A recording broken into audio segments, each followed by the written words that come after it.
Choi Kyung-yun baru ditunjuk sebagai Direktur Utama Lotte Chem pada Februari 2025. Dengan demikian, masa jabatannya baru berlangsung sekitar 10 bulan dan alasan pengunduran diri tidak diungkapkan ke publik.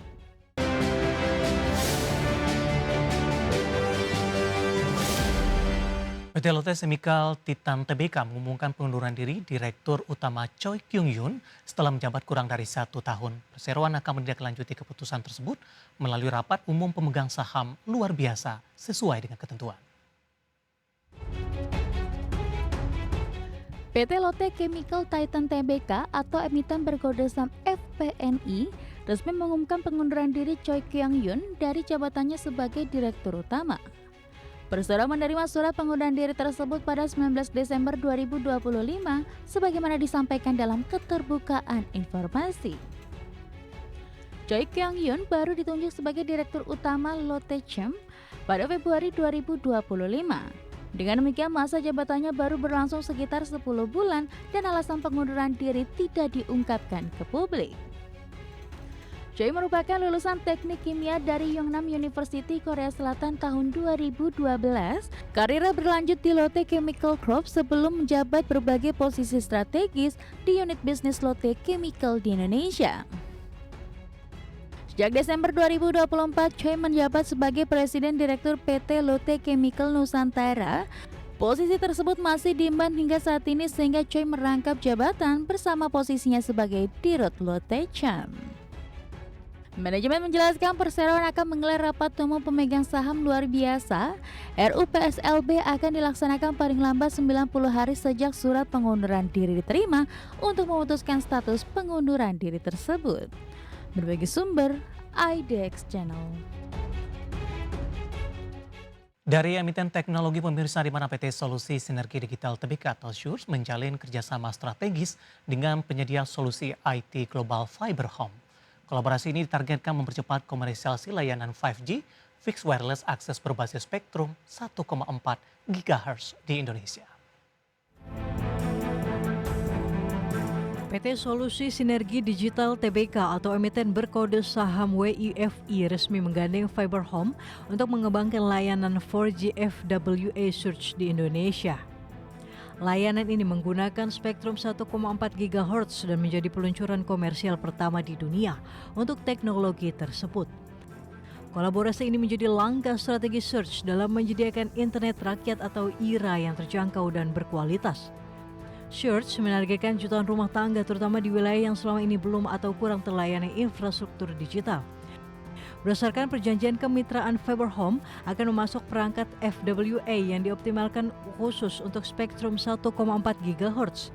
Teknologi radio canggih Fiber Home diklaim memiliki cakupan luas, efisiensi energi tinggi, serta stabil di area padat pengguna.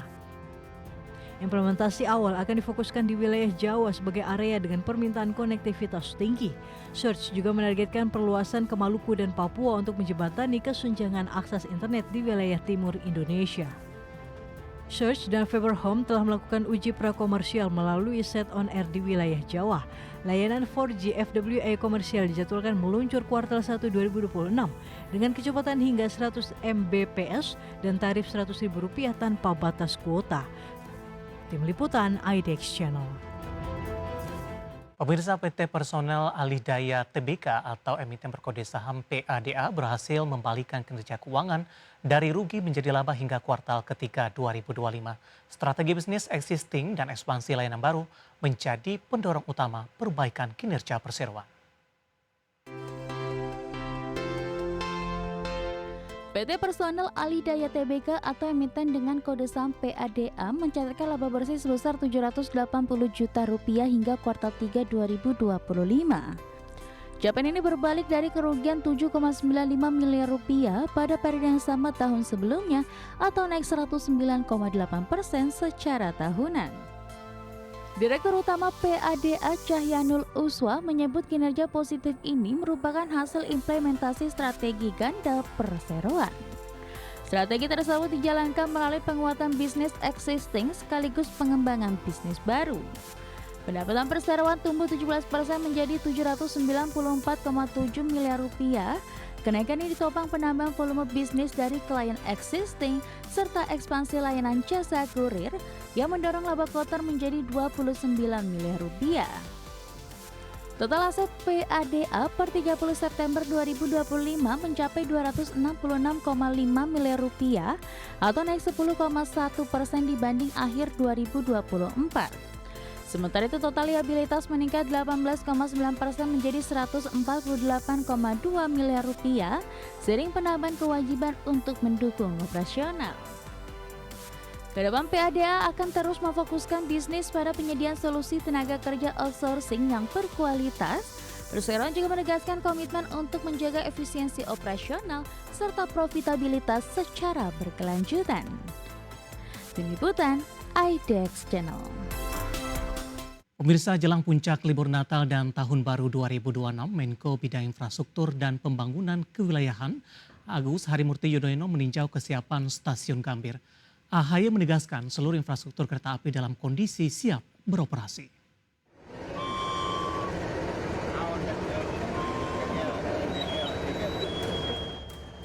Menteri Koordinator Agus Harimurti Yudhoyono melepas secara simbolis keberangkatan kereta Cakrabuana tujuan Cirebon. Dalam kunjungannya, AHY mengecek langsung seluruh fasilitas di Stasiun Gambir dan gerbong kereta.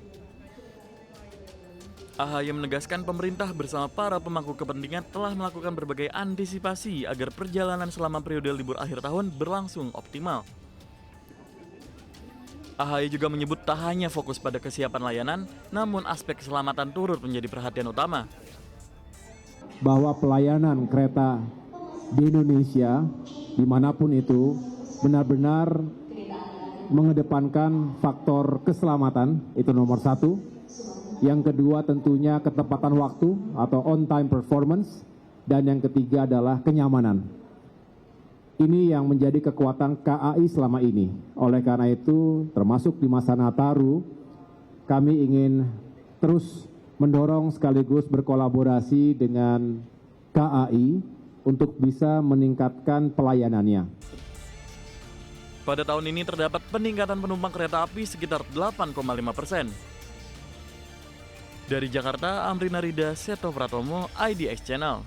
Sementara itu, Badan Nasional Penanggulangan Bencana mencatat hingga Selasa 23 Desember 2025, total 1.112 orang meninggal dunia akibat bencana banjir dan longsor di wilayah Aceh, Sumatera Utara, dan Sumatera Barat. Juga mencatatkan 176 orang masih dinyatakan hilang. Jumlah korban meninggal dunia akibat bencana banjir dan longsor di wilayah Aceh, Sumatera Utara, dan Sumatera Barat terus bertambah. Badan Nasional Penanggulangan Bencana mencatat hingga Selasa 23 Desember 2025 total 1.112 orang meninggal dunia. Kepala Pusat Data Informasi dan Komunikasi Kebencanaan BNPB Abdul Muhari mengatakan jumlah tersebut meningkat 6 jiwa dari sebelumnya.